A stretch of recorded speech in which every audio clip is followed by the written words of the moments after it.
Let's talk a bit about the purpose of including this ECDSA signature as part of the Ethereum transaction. There are really three purposes. The first one is authorization. Inclusion of the signature proves that the owner of the private key who created the signature, and who by implication is the owner of the sending Ethereum account, has authorized this transaction to spend the Ether or to execute the contract that it is targeting. The second purpose is that of non-repudiation, which means that once a signature has been included, it cannot be later denied that authorization was granted for that transaction to execute. The third purpose is integrity. This is one of the fundamental security properties, and in this case, it proves that the transaction data has not been modified or cannot be modified by anyone after the transaction has been signed. So these are the three purposes for including the ECDSA signature as part of the Ethereum transaction. We mentioned that a transaction can result in contract creation. Now, how does that happen? The creation transaction is a special transaction because it's sent to a special destination address called the zero address, which is really an address that has zero in all its bits. Now, this zero address is treated specially within Ethereum, within the smart contracts, and it becomes critical to some of the smart contract security properties that we'll talk about later on. But in this case, a contract creation transaction is sent to this zero address. It contains a data payload which represents the bytecode of the contract that is being created. And it may also contain an optional Ether amount in the value field, in which case the new contract that is being created will have a starting balance equal to this Ether value. Let's talk a bit about the distinction between transactions and messages.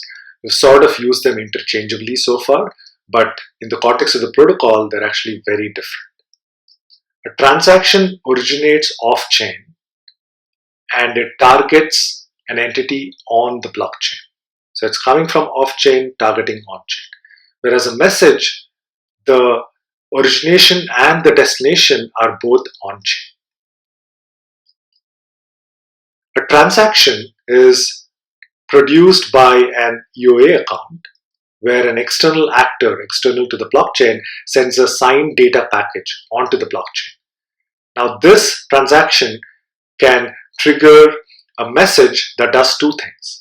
It can trigger a message to another EOA, in which case it leads to a transfer of value, transfer of Ether, or it can trigger a message to a contract account, in which case it leads to the recipient contract account running its contract code and doing whatever that code is intended to do.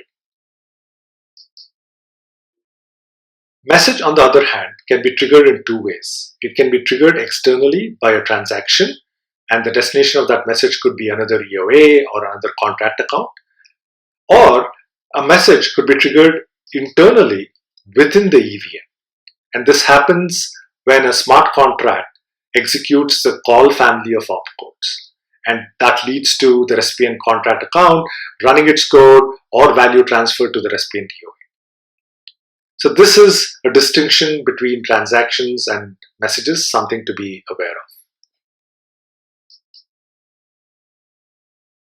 Now let's up-level a bit and try to understand how transactions fit in the context of a blockchain conceptually. Transactions are grouped together. They're grouped together and included within a block. Blocks are linked together in some fashion, and these blocks linked together form the blockchain.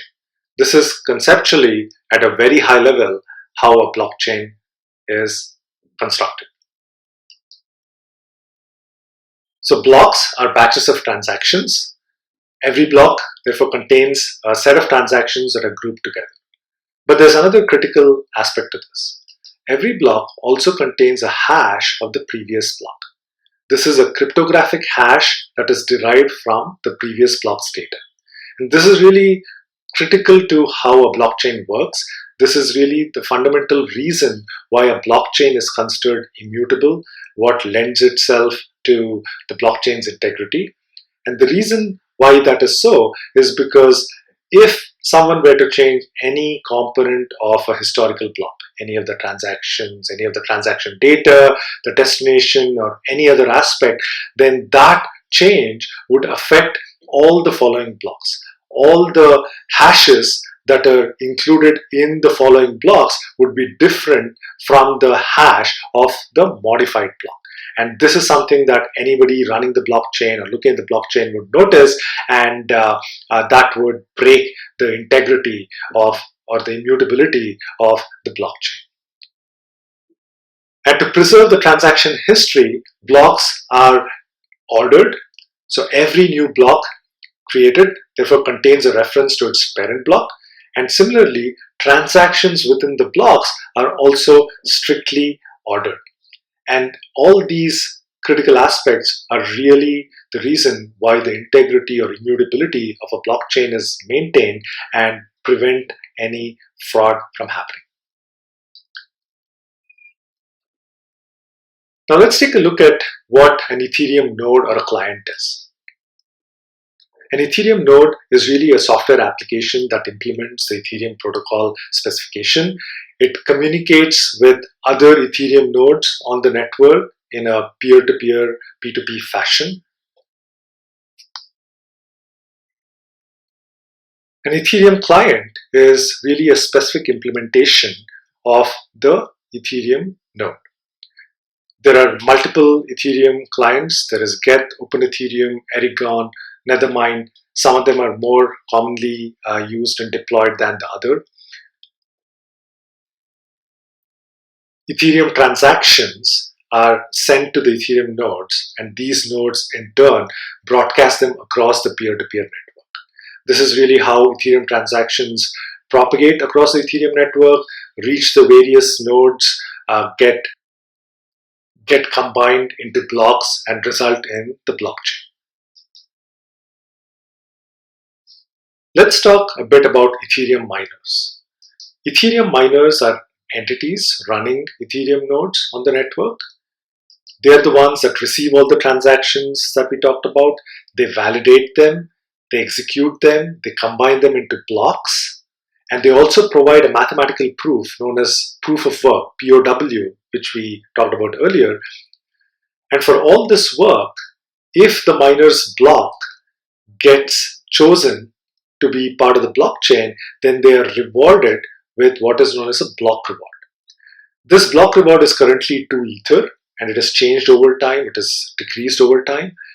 But this is really the crypto-economic incentive for miners to participate and to be honest on the Ethereum network. For all that work that they've done, they're rewarded with the block reward. Along with this, they're also rewarded with what is known as transaction fees. This is the Ether spent on gas by all the transactions included in that block. So block reward and transaction fees are really the crypto-economic incentives that are paid out to the miner whose block gets accepted into the blockchain. Block gas limit. Note that this is different from the gas limit which we talked about earlier that was specific to the transaction, the Ethereum transaction. This gas limit refers to the gas limit of the block. It is the total gas that is spent by all the transactions in that block. And this effectively caps the number of transactions that can be included within that block. So the block size is in fact not fixed in terms of the number of transactions, but it's really fixed in terms of the gas used by all the transactions. And the reason for that is every transaction can consume a different amount of gas. And this block gas limit is set by the Ethereum miners in a very interesting way by voting on the blockchain. So look it up if you're interested. And this is currently set to 15 million. And this is also something that has changed over time, that changes depending on the miners voting, and it also represents the level of demand there is for the block space on Ethereum.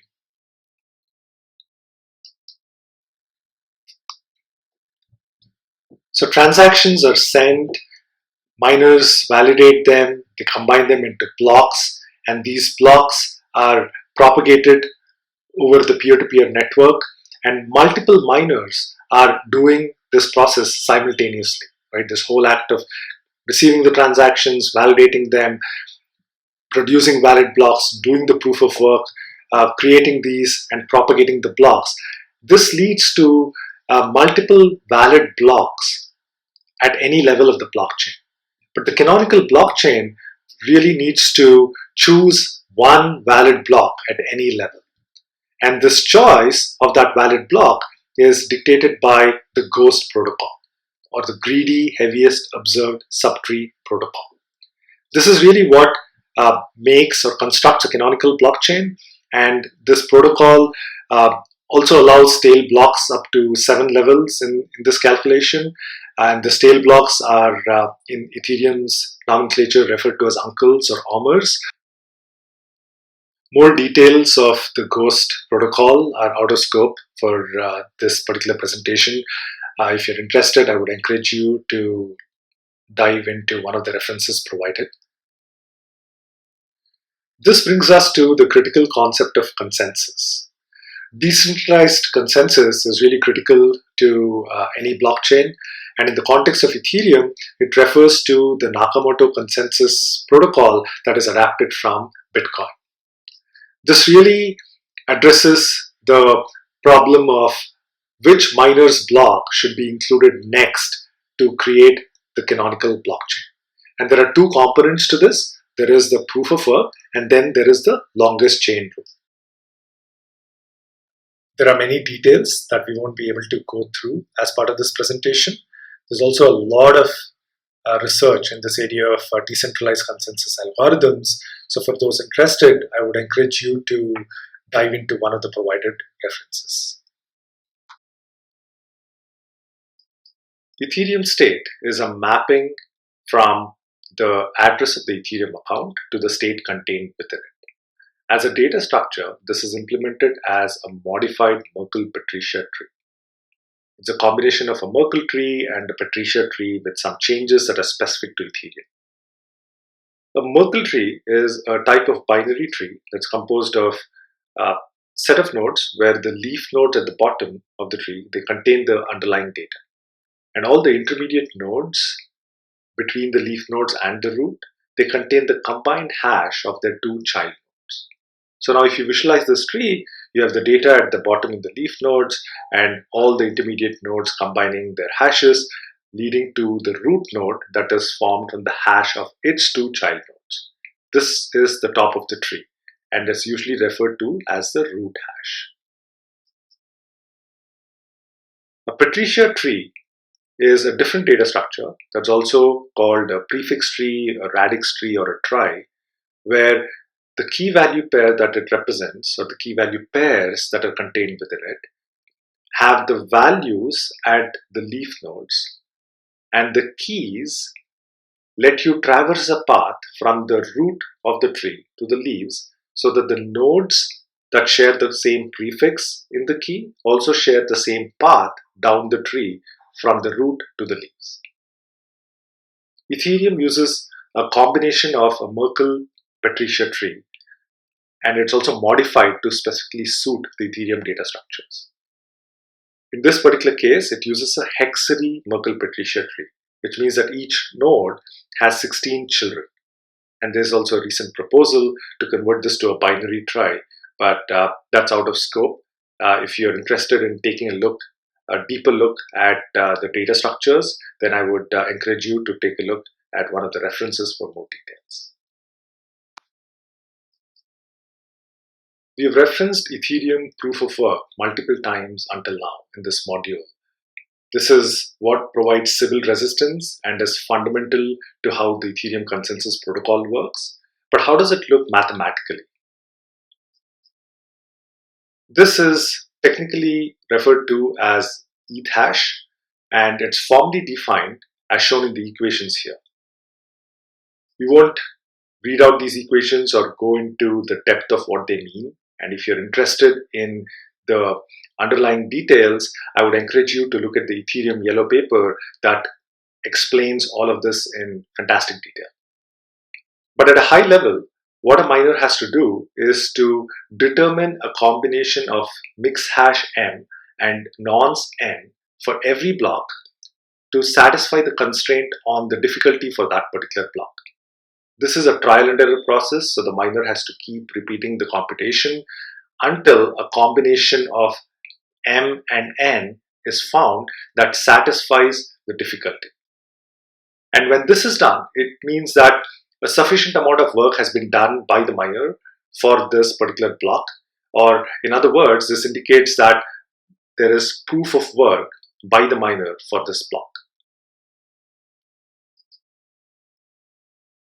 So far, we have said that the blocks in the Ethereum blockchain contain transactions, but there's more to it. Every block contains a block header along with the transactions and the headers of the armor blocks. Each block header itself has several components to it that are really critical to how the Ethereum blockchain functions. They contain several things such as the parent hash, the armor's hash, beneficiary address, and all the other components that are listed here. The parent hash, recall that it's the hash of the parent block's header, and this is what really chains the blocks in the Ethereum blockchain together to make it immutable and provides the fantastic integrity property of the blockchain. The beneficiary address is the address of the Ethereum account to which the block reward for mining this block and all the transaction fees collected from the mining of the transactions included in this block are transferred to. This is the address that is typically controlled by the miner who has mined this block. The block header also has the root hashes of the modified Merkle-Patricia tree, if you recall. There are three of them. There is the state root, transactions root, and the receipts root. There's also the concept of logs, which we haven't talked about, but we'll touch upon it in some of the forthcoming slides. There's a Bloom filter specifically associated with these logs that is part of the block header. Then there is the difficulty that we talked about in the context of the proof of work that's also here in the block header. Then there are multiple components, multiple fields that are specific to this block.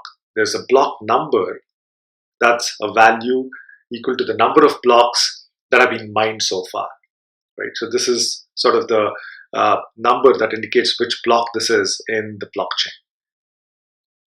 Then there is the gas limit that's specific to this block. We talked about this, the block gas limit that really determines the number of transactions that can be included in this block. There's a gas used field that indicates the total gas used by all the transactions in this block. Then there is a timestamp that's derived from the Unix time that indicates at what point in time was this block mined. Then there are the two components of mix hash and nonce that are critical to the proof of work that we just talked about. So all these components form the block header.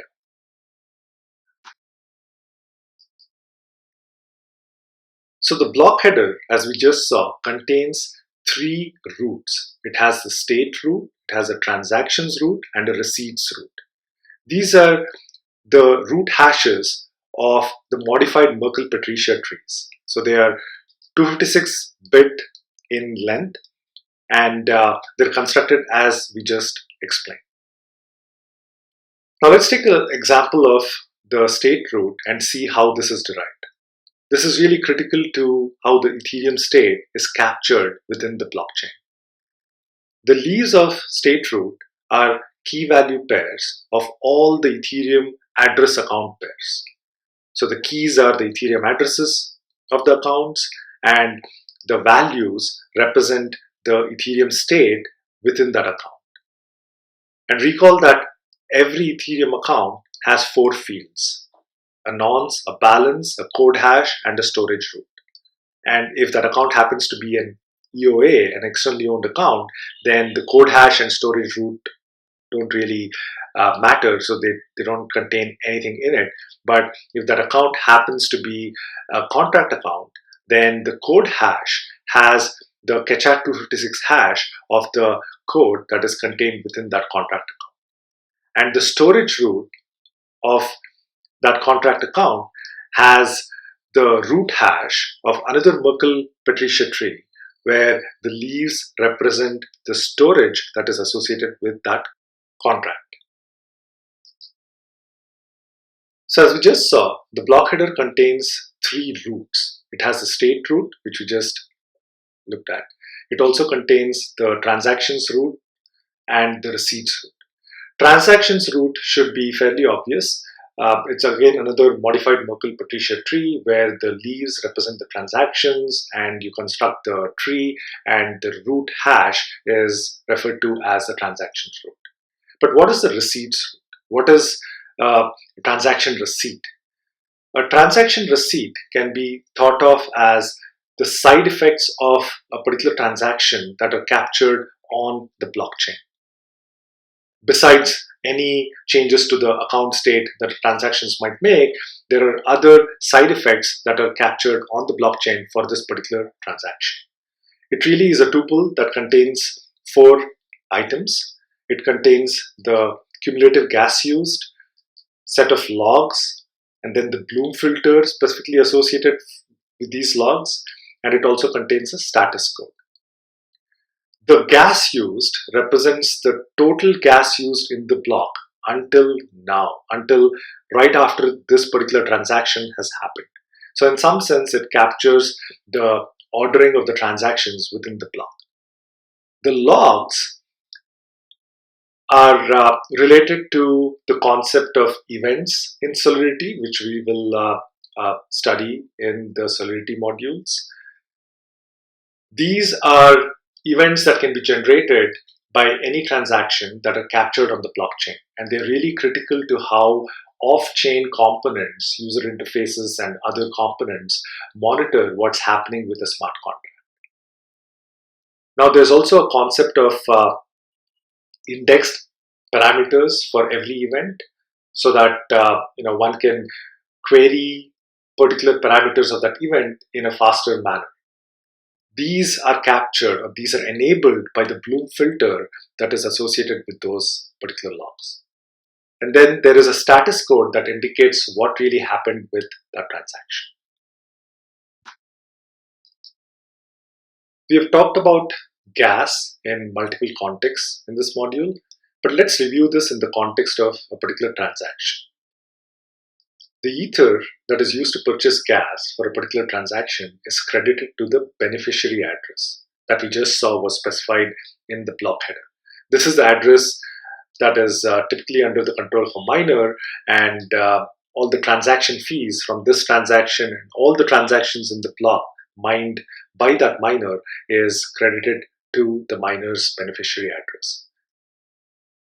Then there's also a concept of a gas refund. So if you recall, every transaction has a gas limit that represents the maximum number of gas units that the transaction is paying for. But then there is also the actual amount of gas used by this transaction.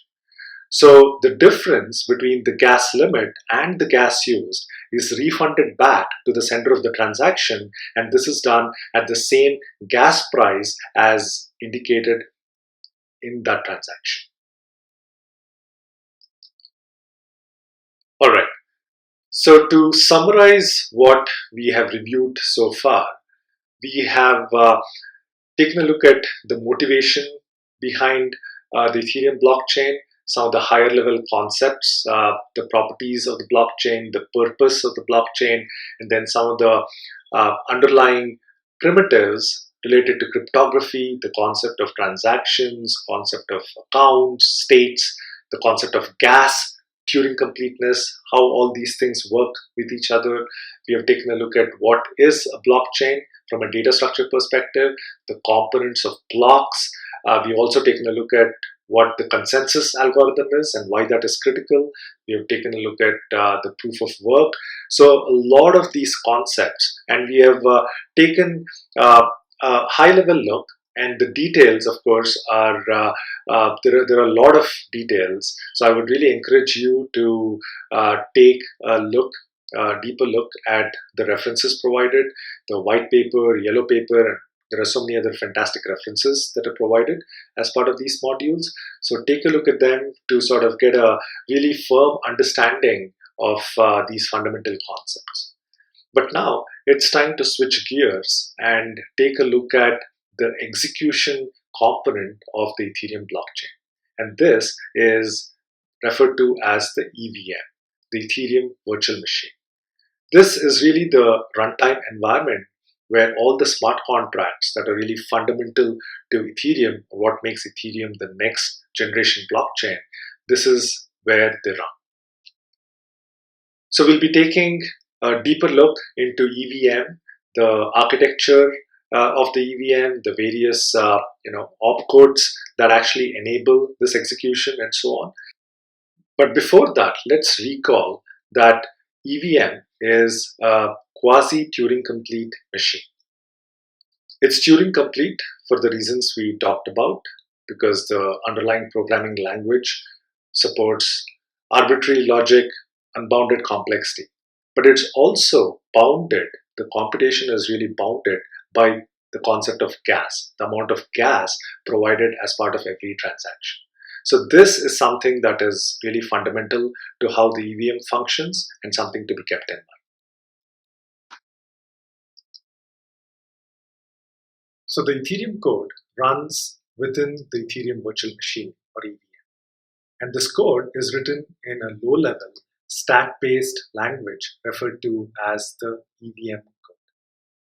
And this code consists of a series of bytes, therefore referred to as a bytecode, where every byte represents a single operation. So the opcodes are very simple, and each of them is a single byte. Now let's take a look at what the EVM architecture looks like. EVM is a very simple stack-based architecture. And what this means is that the EVM instructions operate on the stack. The operands for those instructions are placed on the stack, and the output of those instructions is also returned on the stack.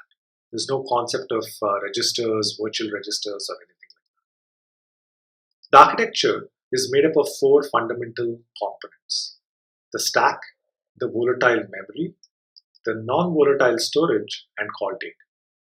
The volatile or non-volatile refers to the persistence of the data that is placed within the memory or storage.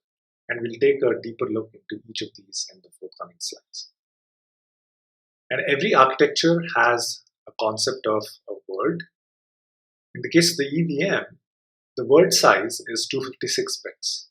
And it's believed that this word size was chosen to facilitate some of the fundamental operations around the Keccak 256 hash scheme and the elliptic curve computations.